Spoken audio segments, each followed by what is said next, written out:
I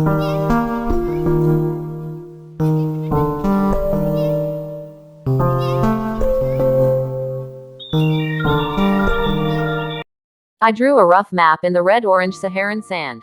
The persistent wind erased my efforts within a few seconds. My last form of communication was now exhausted. I looked past Antonio's glasses into his confused but helpful-looking eyes, hoping he would telepathically absorb the message I was trying to convey. My limited Spanish was failing the task to convince Antonio we would be appreciative of a lift from Merzouga. First, though, we needed to make it out of the desert on a couple of camels. Allison and I had arrived in Morocco a week earlier, keen to taste the unique culture of the bazaars, sample the tagine-cooked cuisine, and hopefully venture out into the dunes of the expansive Saharan Desert. An agonizing 9-hour bus ride had been taken from historic Fez in the north over the sizable Atlas Mountains. The kind of bus ride where you are first on the bus and last off. Where you imagine that a time-lapse video of the trip would show us as the only two people that appear constantly throughout. Our intended destination of Merzouga provides access to Erg Chevi, one of two ergs in Morocco. An erg describes a significant sea of Saharan sand that is formed by the wind into dunes. These dunes draw the type of travelers not used to seeing sand that does not have waves crashing upon it. We'd heard trips into the desert were possible via camel and the ability to camp in a traditional nomadic Berber tent. Sleeping under the stars, lost amid the endless dunes, seemed like it was worth 9 hours on a crowded, dilapidated bus. Arriving in Merzouga, the scenery matched the set of an apocalyptic Mad Max movie. An orange dust covered a few run-down buildings. A deserted main street where gusts of wind caused mini sand-filled tornadoes to twirl down the street.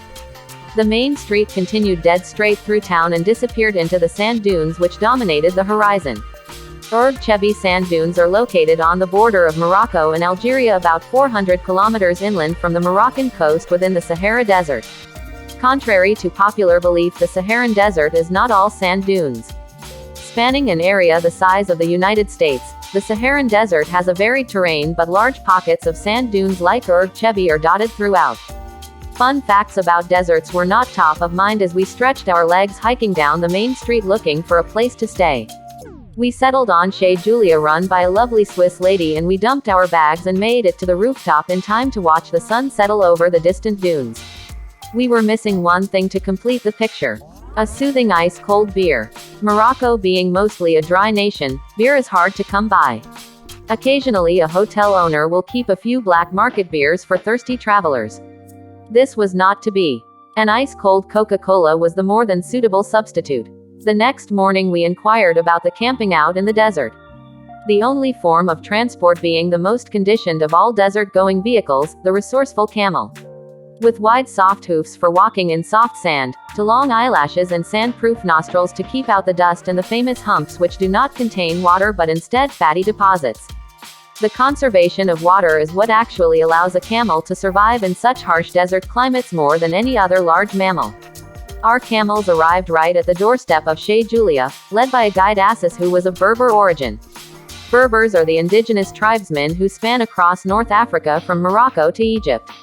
Assis instructed the camels to kneel down to allow us to hop on the blankets laying over their back. Their cantilever legs tilted awkwardly forwards then backwards so we could hop on.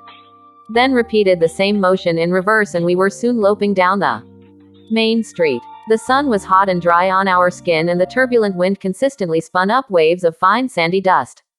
We had previously wrapped our heads in a long cloth-like turban, doing our best to emulate Lawrence of Arabia, but despite the appearance it was a practical garment in the inhospitable desert. Soon we were on to the first dunes. The camels doing it with ease. Yet we were not. The constant sliding forward and backward on the rough matted blanket was soon rubbing me raw in a place you don't want rubbing raw. Also, my camel had a particular liking to the tail of Allison's camel. Allison's camel having a particular dislike for my camel's interest in its tail. So it often spun around wildly to reprimand my camel that its tail was not on the menu. Both fearful of being tossed off into the sand and also having chafing in a delicate area, we both decided we would join Assis and walk alongside our camels through the desert. Walking barefoot seemed to work best. We walked for about 2 hours until the sand sucked all the moisture from our feet and we braved the camels once again. By now all signs of civilization had disappeared and only endless dunes were visible. Completely disorientating as most dunes look the same. Only a few larger ones acting as landmarks. A short while later we arrived at the base of one of the larger dunes where a small camp was set up consisting of a handful of low-pitched tents. To now we felt like we were the only people in this entire erg. Although now a few other trains of camels had appeared over the dunes into camp. Atop one camel was a bearded man in glasses who we acknowledged with a nod as we alighted our camels into camp at the same time. This man introduced himself as Antonio and was from Spain. Our Spanish was as rusty as his English. We did uncover he had driven from the north of Spain across the Strait of Gibraltar by ferry and continued driving south into Morocco in his wagon. Allison and I ascended the large dune near camp, which was about 150 meters high. We walked along the ridge line and the sand dropped suddenly down each side. The wind sent a solid wisp of sand tailing off the peak of the dune. Once at the top we could see quite a distance, yet still only see endless orange dunes stretched out below. We met Antonio again as we were heading back down and chatted briefly about the effort to reach the top. The sun was setting over the dunes just as we arrived back to camp. The sudden coolness of the desert resulting in an immediate chill as the sun disappeared.